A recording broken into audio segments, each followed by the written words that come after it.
Alright, this year we had a few problems. What was going to be a day filled with a rock show, yes, that's yours truly ripping the Star Spangled Banner, fireworks, and relaxation was instead a disaster that ruined the last part of the evening and forever burned in a frightful memory that could have gone much worse.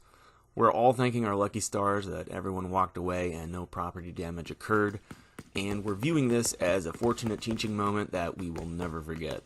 So stay tuned, everyone. I'm going to show the show as it occurred in real time, then dive into what went wrong.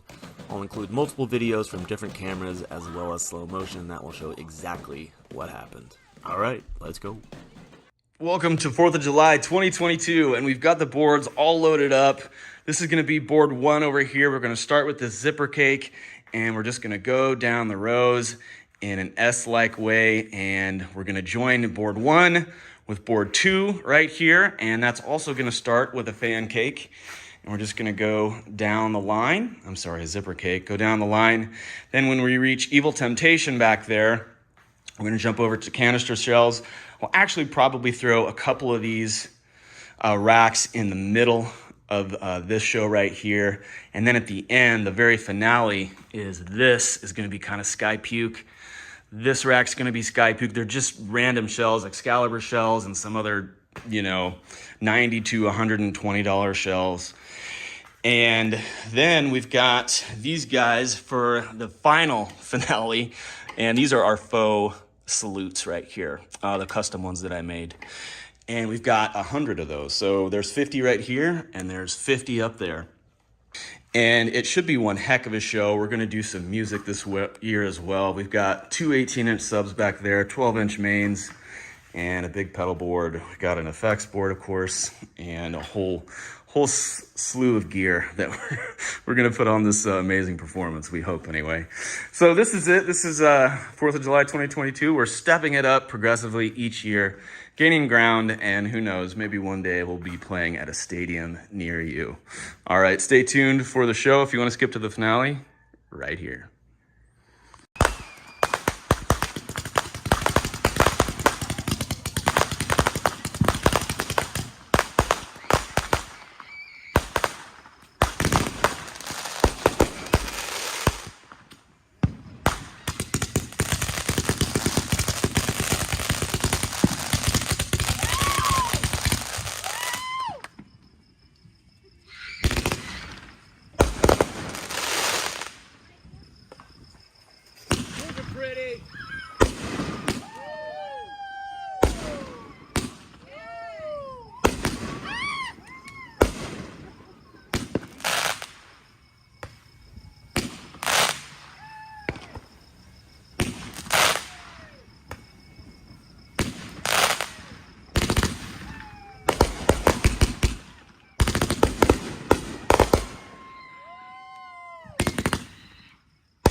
I will change it too.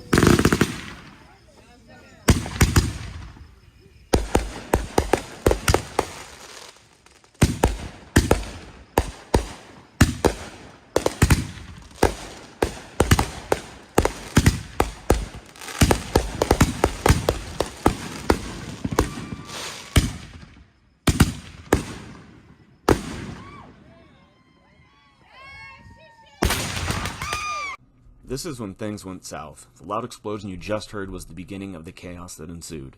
Ground explosions and damage to the boards and racks caused premature ignition of several shell racks and cakes.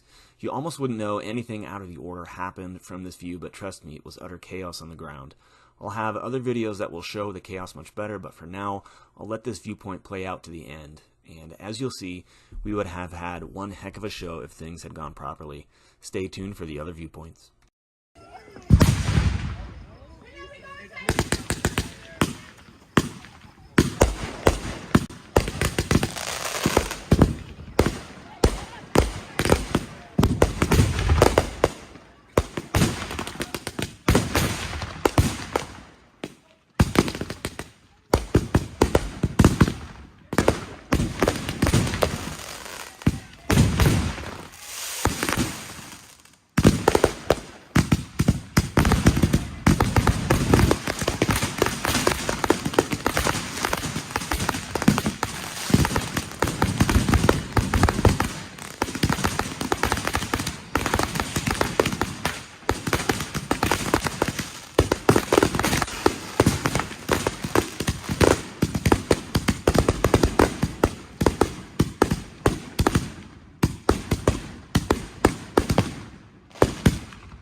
Mercifully, the show is over. What you're seeing now is the aftermath of the setup. The lighting is bad, but hopefully you can see the destruction that occurred from the ground explosions.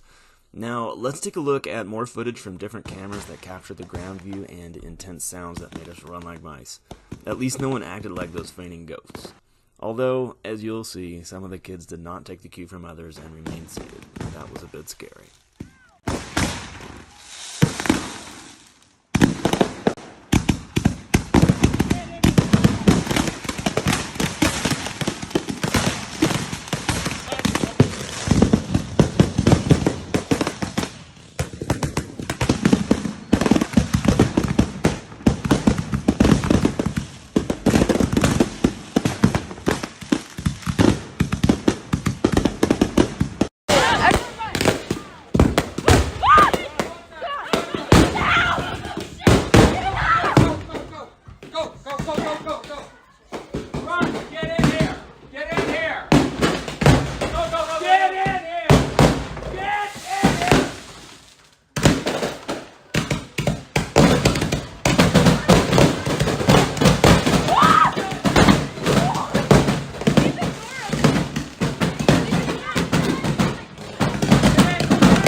This video captured what started the ground explosions. I'll use slow motion to show what I think triggered the malfunctions and the insanity that followed.